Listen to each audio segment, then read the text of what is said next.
Arquidiócesis de la Verapaz presenta El Pueblo de Dios, el pueblo de la esperanza. Estimados amigos, una vez más tenemos el gusto de entrar en sus hogares a través de este programa, con el mensaje de crecimiento espiritual y familiar.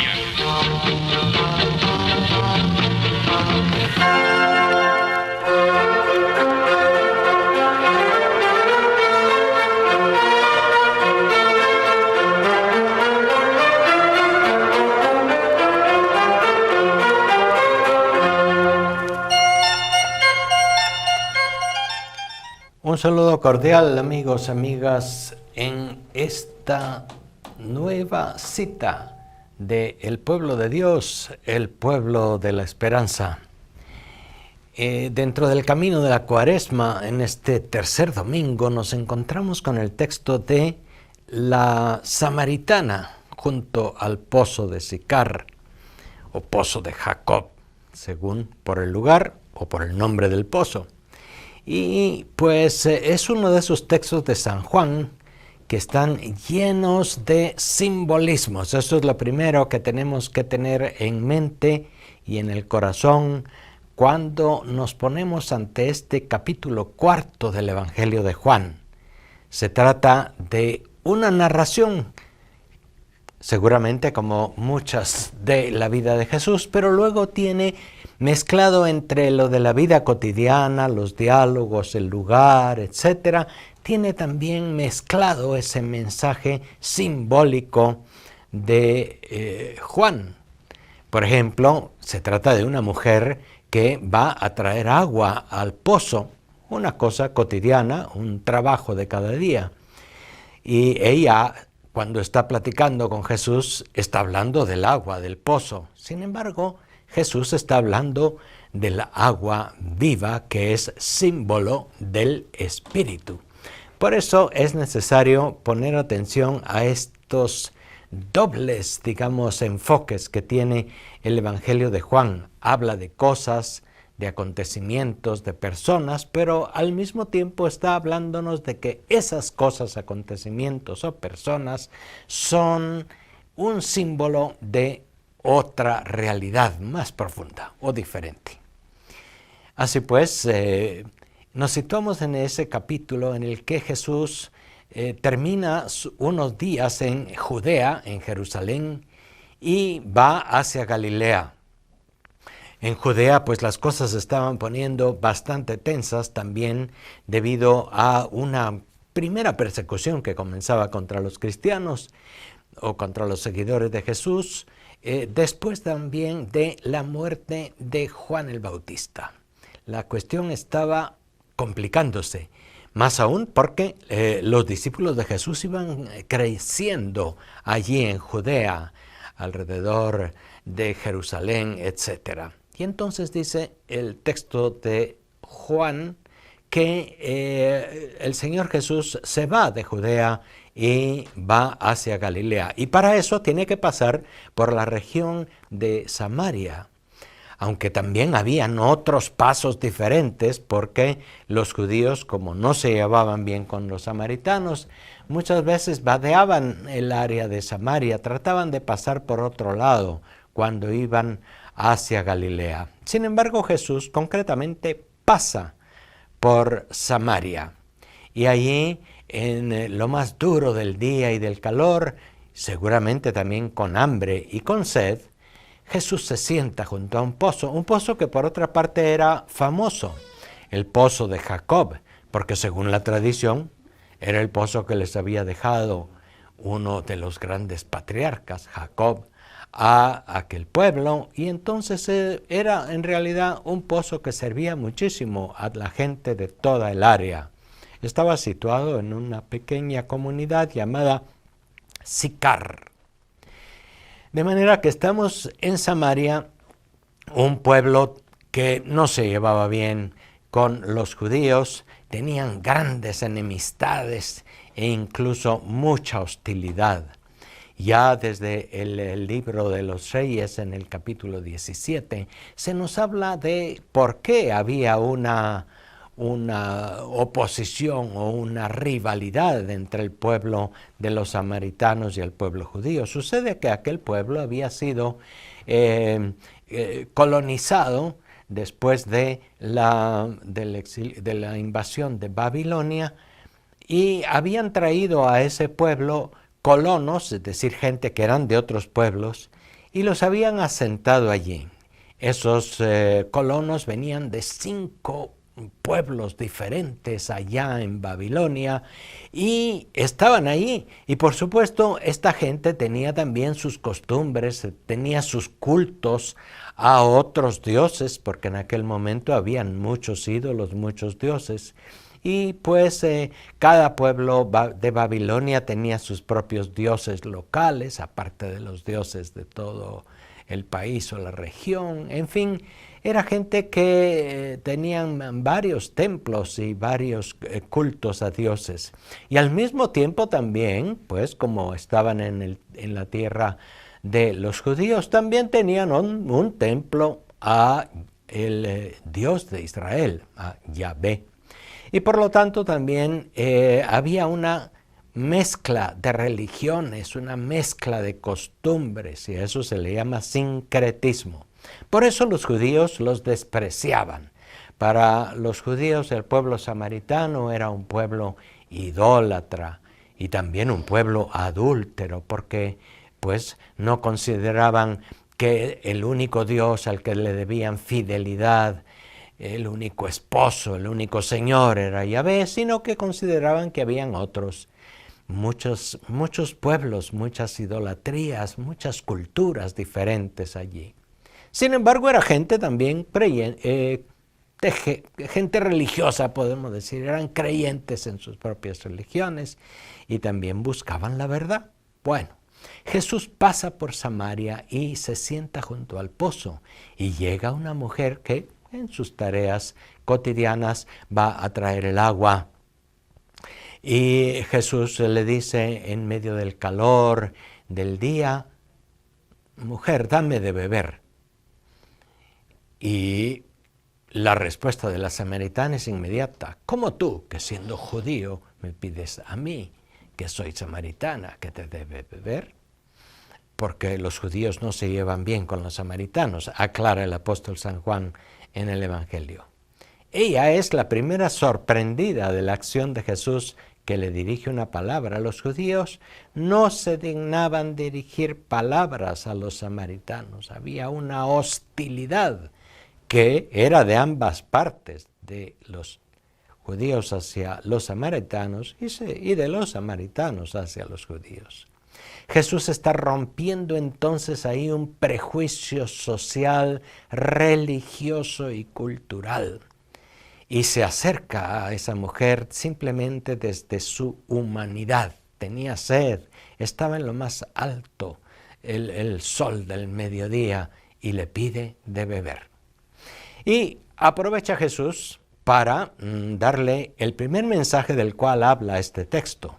Jesús quiere hablarle del agua del Espíritu, mientras ella está pensando del agua de beber que tiene en el cántaro y en el pozo. Y le dice la samaritana: pero ¿cómo me vas a dar de beber si ni siquiera tienes un cántaro y el pozo es profundo? Pues sí, yo te daré del agua viva. Y esa agua viva, si supieras quién es el que te pide de beber, le pedirías tú mismo esa agua. Ahí ya Jesús cambió de plano. Jesús ya no está hablando solamente de la sed que tenía y de que quiere un poco de agua. Está hablando del Espíritu.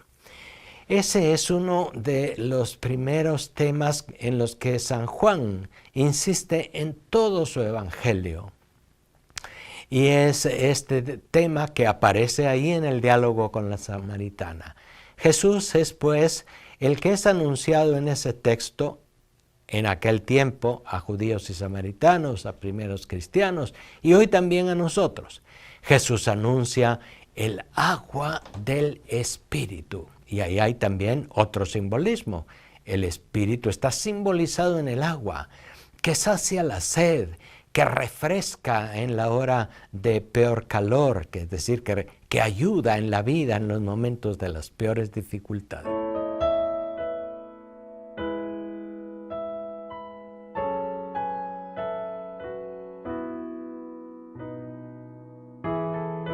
Luego sigue otro detalle de este diálogo que tiene también un simbolismo y que es interesante notarlo. El segundo mensaje que Jesús quiere transmitir a la samaritana y a su pueblo en ese momento es que el verdadero templo donde se va a rendir el verdadero culto a Dios es un templo en espíritu y verdad. Y él está refiriéndose, Jesús, a su propio cuerpo como el templo.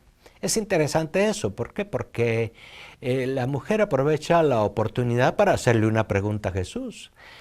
Pues ¿en dónde se rinde el culto verdadero? Porque eso era una gran discusión. Si es en Jerusalén, si es en Samaria, si es en cualquier otro lugar.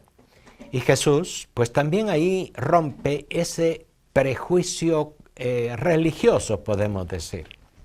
Para el pueblo judío solamente se rendía el culto más verdadero en el templo de Jerusalén, a donde acudían los judíos piadosos para hacer sus sacrificios, sus oraciones, sus ofrendas, etc. Y por supuesto que los samaritanos, como les había dicho al principio, tenían no solamente un templo al Señor Yahvé, sino también a otros templos más. Y sigue allí el diálogo y Jesús le habla de su marido a la mujer. Y la mujer dice, no tengo marido. Y Jesús contesta, tienes razón, porque has tenido 5 y el que tienes actualmente no es tu marido. Es posible que esta mujer, pues en la propia vida, haya tenido varios maridos y ahora estaba casado de nuevo con otro, o juntado, podríamos decir, en nuestro lenguaje guatemalteco. Pero aparte de esa situación de la mujer que Jesús le manifiesta, ¿qué es lo que hay detrás en el simbolismo que nos dice San Juan? En el simbolismo está que el pueblo samaritano, del cual la mujer en ese momento se convierte como una representante, como un símbolo, pues tiene 5 ídolos diferentes. ¿Por qué? Porque venía de 5 pueblos en su asentamiento original y esos pueblos traían sus ídolos, sus falsos dioses, e incluso también tenían al Señor Yahvé en un templo, pero no eran realmente fieles a Él. Ven ustedes qué interesante el Evangelio de San Juan, que va alternando estos elementos del diálogo, de la realidad de la mujer y de su vida, pero con otra dimensión. Y allí Jesús está dando el segundo mensaje que quiere darnos en este texto del cuarto capítulo de San Juan. Solo se rinde el verdadero culto en el templo que al fin y al cabo ese templo es Jesús mismo, su cuerpo.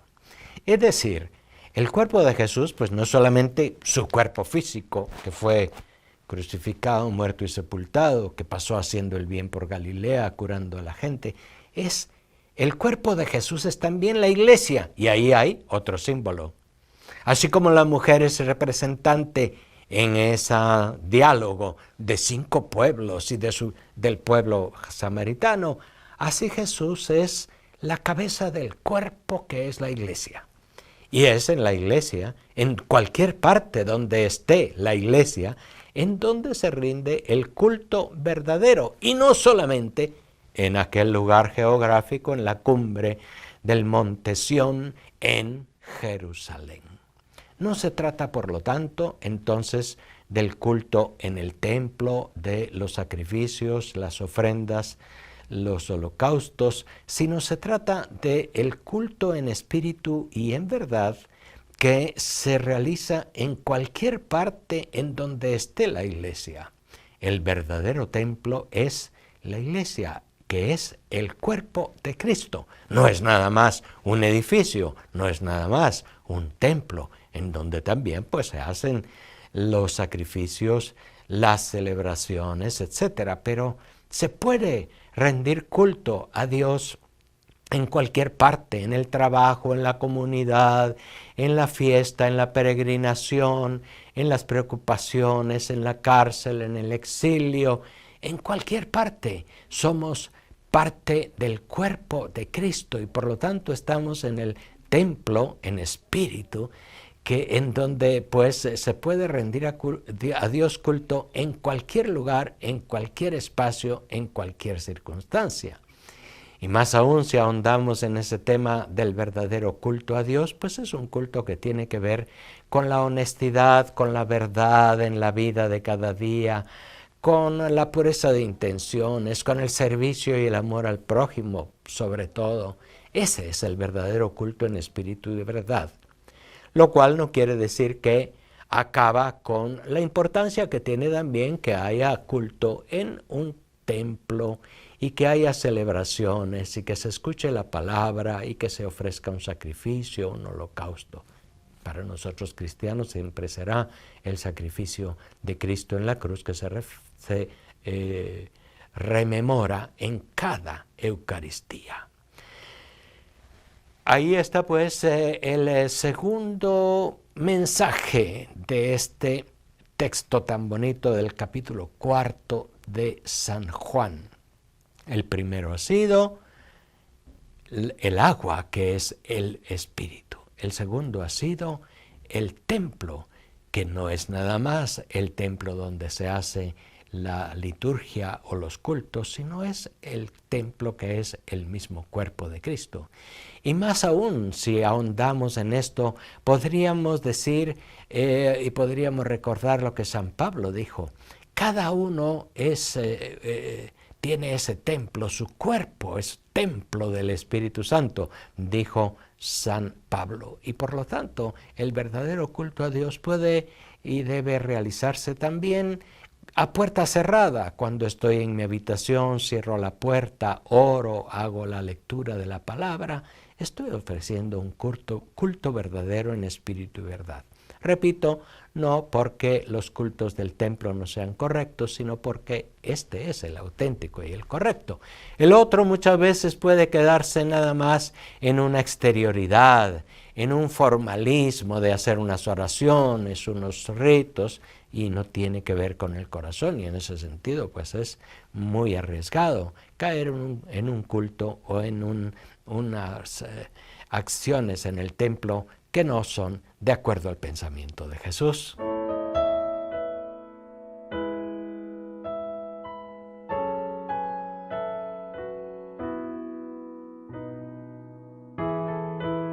Y la tercera enseñanza que nos trae este texto, capítulo 4 de San Juan, es sobre la evangelización y es sobre el volverse cristiano en el encuentro con Jesús.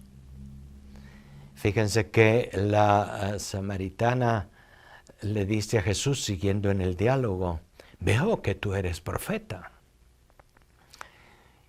La samaritana se va interesando por este personaje que es Jesús y sigue el diálogo y se le pregunta sobre el Mesías. Y Jesús dice, soy yo, el que habla contigo. Poco a poco la mujer ha ido viendo desde primero aquel judío, aquel hombre que le sorprendió porque le pidió de beber. Un hombre quizá especial, diferente, un hombre que no actuaba como los otros hombres judíos, que la hubieran despreciado inmediatamente por ser samaritana y por ser mujer. Jesús se acerca primero a aquella mujer como un hombre, luego le habla en una manera simbólica y le hace reconocer su verdad y dice ella, eres profeta, ya dio un paso más. Y el tercer paso, hablando sobre el Mesías, es Jesús mismo que le dice, soy yo soy el Mesías, el que habla contigo. Y la mujer, que es también símbolo del pueblo samaritano, ha ido haciendo ese camino desde conocer a Jesús como un hombre, reconocerlo como profeta y finalmente como Mesías.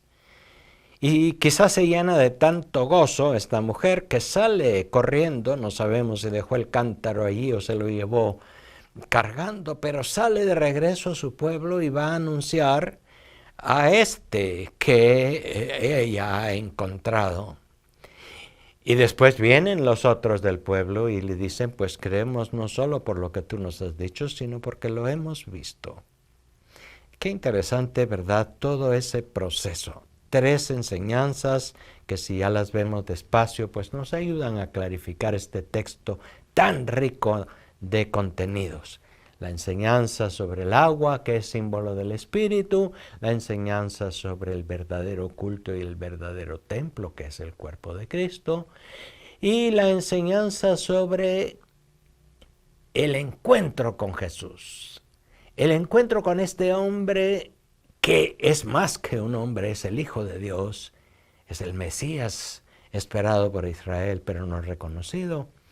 Esto fue lo que aquel pueblo samaritano también encontró en un determinado momento de su historia. Se nos dice que también la conversión de los samaritanos al cristianismo fue una de las primeras conversiones que se dio en la historia de la iglesia, podemos decir, después de los judíos que fueron, los primeros cristianos eran judíos. Después hubieron también samaritanos.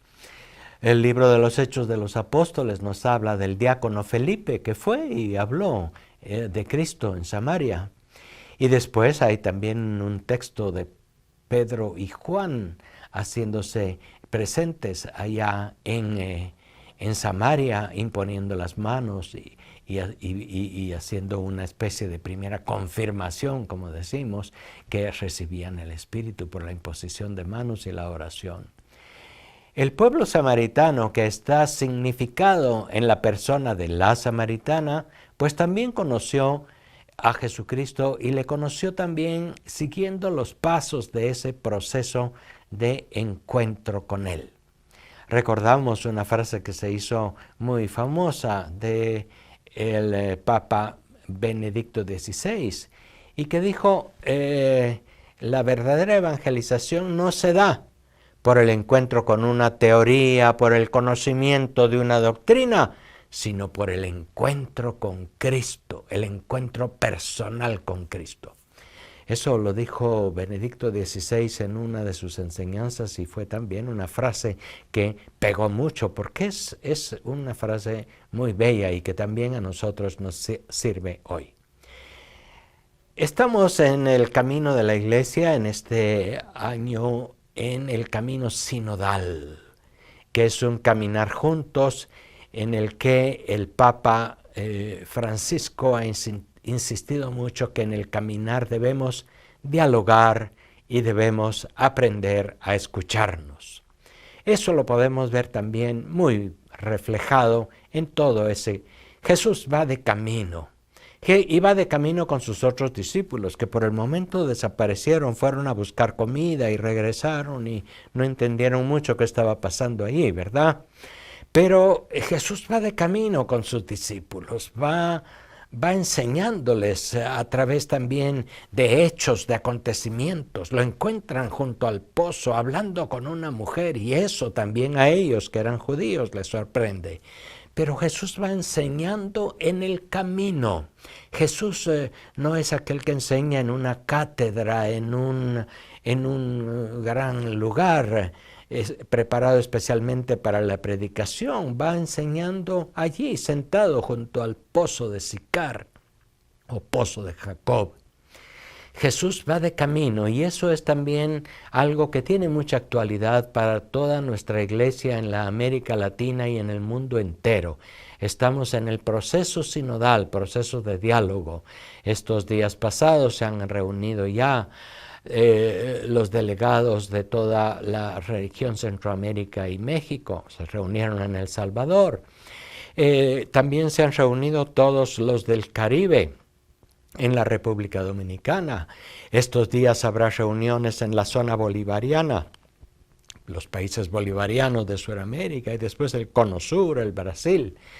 Todos reuniéndose, escuchándose, ¿a dónde nos está guiando el Espíritu en este momento de nuestra historia? Camino sinodal, que fue el camino que hizo Jesús, camino de diálogo, de ir a la búsqueda de los demás. Se metió en el territorio samaritano, en donde los judíos no pasaban. Daban un gran rodeo, iban por otro lado para no contaminarse con aquellos paganos a los cuales los odiaban por ser idólatras. Pues Jesús se acerca allí. Y despreciaban ahí también a las mujeres de una manera muy fuerte. Y Jesús se acerca y habla con aquella mujer y le devuelve su dignidad y su lugar. Jesús va haciendo el bien en el camino. Jesús va haciendo camino sinodal. Y segundo, Jesús va también en el diálogo y en la escucha. Él no le soltó allá una gran predicación a la samaritana para acusarle que era adúltera y que era de un pueblo idólatra y que se convirtiera. No hizo eso, no le soltó un discurso. Dialogó, la escuchó en sus preguntas. Ella tenía preguntas sobre el templo, sobre el agua, sobre el Mesías. Escuchar, dialogar, eso es también parte muy importante de nuestro camino de seguimiento de Jesucristo. Ojalá que el tiempo de la Cuaresma siga siendo este camino sinodal de escucha de la palabra, del diálogo y de la oración.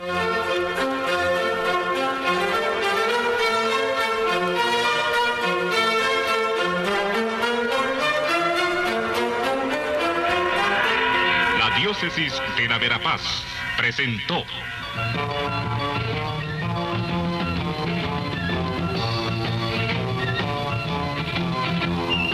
El pueblo de Dios, el pueblo de la esperanza. Agradecidos por su atención al mensaje de crecimiento espiritual y familiar. Hasta otra oportunidad.